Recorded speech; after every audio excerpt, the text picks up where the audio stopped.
Hey everyone! So you've got a circle, and all you know is there is a triangle sitting inside it, touching the circle at all three corners. How do you find the radius? Today, I'm going to show you exactly how to solve this, and trust me, it's easier than you think. We'll use this example, an isosceles triangle with sides 5, 5, and 6. So, let's find that radius. First, let's get our terminology straight. When a triangle sits inside a circle with all three corners or vertices touching the circle, we call that circle the circumcircle. And the radius of this circle? That's called the circumradius, which we write as capital R.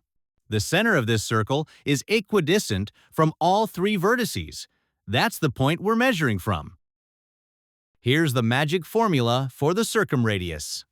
R equals A times B times C, that's all three sides multiplied together, divided by 4 times the area of the triangle. So if we label each side of the triangle A, B, and C, then we can plug those numbers into the formula. And now we have 5 times 5 times 6. Or, if we do the calculation, we can write the product, which is 150. Now to complete the formula, we still need the triangle's area, so let's calculate it.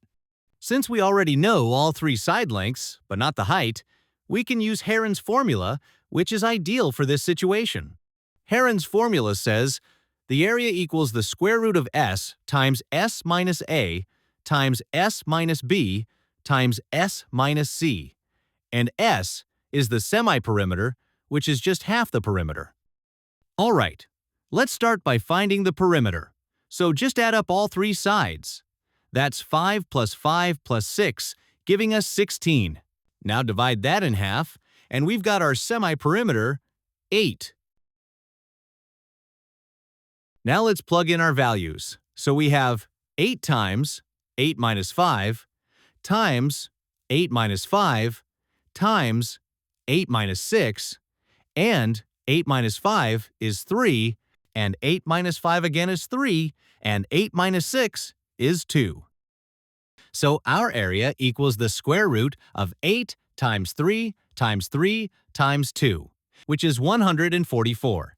And the square root of 144 is 12. So our triangle has an area of 12 square units. Now we have everything we need. Let's plug it all into our circumradius formula. So we can plug in 12 for the area on the bottom, and 4 times 12 gives us 48, so we've got 150 divided by 48. Let's simplify that. Both numbers divide nicely by 6, leaving us with 25 over 8. Pop that into a calculator, and you get 3.125 units. And there it is. The circumradius of our triangle is 25 over 8, or 3.125 units. Let's do a quick sanity check. Our longest side is 6, and our radius is about 3.125. The diameter would be 6.25, just slightly bigger than the longest side. That makes sense. The longest side has to fit inside the circle with a little room to spare for the curve. Perfect! Let's recap the steps. Step 1. Find the semi-perimeter, add all the sides, and then divide by 2. Step 2. Use Herons' formula to calculate the area. Step 3. Apply the circumradius formula.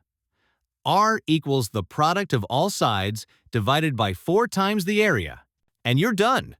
This formula works for any triangle inscribed in a circle, not just isosceles ones. So keep this in your toolkit. If this helped you out, smash that like button and subscribe for more math walkthroughs. Drop a comment below if you want me to cover more circle and triangle problems, and check out these videos next for more geometry tips. Thanks for watching, and I'll see you in the next one.